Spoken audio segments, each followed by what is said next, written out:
approach the holiday season, it's a great opportunity to reflect on what we're thankful for. It's also a good time to dream a little bit beyond just our needs to our wants.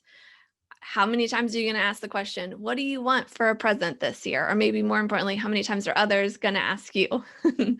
Typically, financial professionals are going to invite you to consider your wants versus your needs so that you'll spend less on those wants and invest more money with them, raising their fees.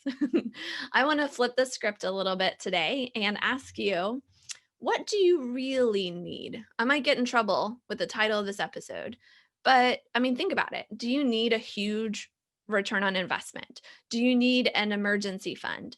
Do you need a budgeting software? Do you need to give yourself a little break and allow yourself to spend a little more freely? Do you need life insurance? What do you really, truly need? Welcome to the Fife Movement. I'm your host, Amanda Neely. This is the only movement that helps our generation create our unique, feminine, and entrepreneurial approach to financial independence. Thanks for joining me today. Please be sure to subscribe so you get future episodes. And if you're watching on YouTube, hit the bell so that you'll actually get notifications as well. Now, first, I got to say a caveat. Only you can determine what you really, truly need. No one else can tell you. Only you can determine that for yourself. Now, so take what I'm about to share, weigh it against your unique situation, see what rings true for you, and also work with a professional to help you think of things you wouldn't think of, to tell you what you don't know that you don't know, right? And then help you implement or test a strategy that you might come up with through that conversation. I titled this episode, What's More Important Than Life Insurance? And then I opened by talking about needs versus wants. What I found working with so many people is that for some, life insurance is a need. They need to protect their dependents in case something happens to them. For others, it's a want. They want to leave a legacy beyond what they could save up themselves. And they want to do it, tax efficiently and blah, blah, blah. But what could be more important than protecting your dependents or leaving a legacy? What's more important than life insurance? So, as I'm opening up this can of worms, I want to set up a possible situation in which there's a need greater than life insurance. And you tell me if this rings true for you. So let's take Joe. Joe's the average American. From the time Joe is 23 to when Joe is 70, she spends every dime she earns, except for a small portion that she puts away for retirement. And then in retirement, she spends every dime that she saved, every penny those dimes added to them, and all the unearned income she gets from Social Security. So it's safe to say Joe is spending about $50,000 every single year. Some years are lower when she's starting her career, and many years are higher as her income grows and the costs of her purchases are increased by inflation. It gets kind of complicated. But let's pretend it's $50,000 per year for 60 years, from 23 to 83, right? For during her working years and during retirement, it's always 50,000.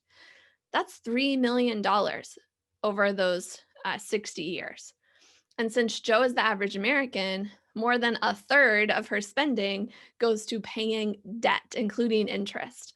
So that's $1 million going to debt payments, mortgage, credit cards, car loans, student loans for herself, student loans for her kids, major expenses she didn't save for, like a new roof, vacations that she really couldn't afford, braces for the kids, emergencies that caused her to take out a loan, and so on and so forth. Joe's need to finance the things of life, to take loans for the things of life, is $1 million. Now ask yourself, assuming Joe is just your normal American with 2.5 kids and a healthy spouse, does she need $1 million in life insurance? Some might say yes. I'd probably say yes too. But then I'd ask, doesn't Joe need a pile of cash to keep her from paying $1 million on debt through her lifetime? Wouldn't that be even more helpful? Isn't she way more likely to have debt and be caught up and keep returning into debt payments over and over again? Isn't she more likely to do that than to die young? might we say her need for financing is greater than her need for protection? So what does this mean, really? And ultimately, it's kind of just a fancy way of saying that having accessible cash for all the things people normally use debt to purchase is super duper important. The interest saved, not going to debt, right? That can really add up over time. And this is actually a major problem with 401ks and IRAs where the money is locked up. So people go into debt when they have the money for the things they need, right? Sitting right there, they just can't access it, right? Like they want to go buy a car and there's money in their 401k to buy that car, but it's locked up. Car's not a reason to be able to take a penalty for your withdrawal. The loan structure is way too complicated. And so they go into debt to buy that car or to pay for braces or to send their kids to college or whatever it is. But paying cash isn't the answer either. When you pay cash, you lose all the money that cash could have grown into, what they call opportunity cost. This is one of the major problems of savings accounts. When you withdraw the cash, you don't get interest, but this episode is not about that. You can go back to a previous episode. To close today, I want to invite you to ask the question, what if you could too? What if you could get life insurance that develops a cash component that you can use for the things people would normally go into debt for, but still protect your loved ones and or leave a legacy, still save for retirement, all those things. And what if the cash continued to grow at the same rate as if you didn't take it out to go make that purchase? What if your need for financing and your need for life insurance for protection could be solved with the same product? Wouldn't that be pretty cool? Now, if you're intrigued, the next step is to see if this is right for you. This isn't right for everybody. To find out if you would actually benefit from a life insurance policy that develops cash that you can count on and continues to grow, even if you um, are still purchasing all the things of life. Um, you really got to find out if it's of benefit to you. Again, it's not right for everybody. The best way that I think to move forward is to schedule a 15-minute chat with me or someone from my team. You can visit our official business website, grandmaswealthwisdom.com/call, and they're really simple to set up a quick 15-minute chat.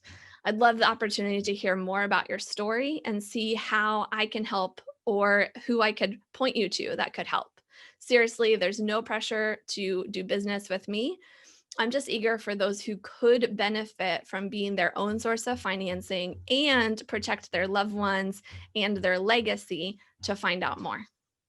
Thanks for joining me and connecting with the Fife Movement. As you go about your day today, remember, wealth is coming your way.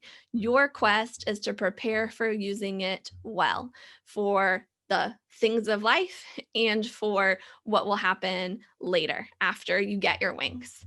For my tips on how to prepare, be sure to subscribe, and to connect with the community, visit fifemovement.com. If my gift has helped you today, please pay that gift forward by sharing this content with a friend. My gratitude in advance. To help this video be seen by more people, please hit the like button, and we invite your feedback in the comments as well.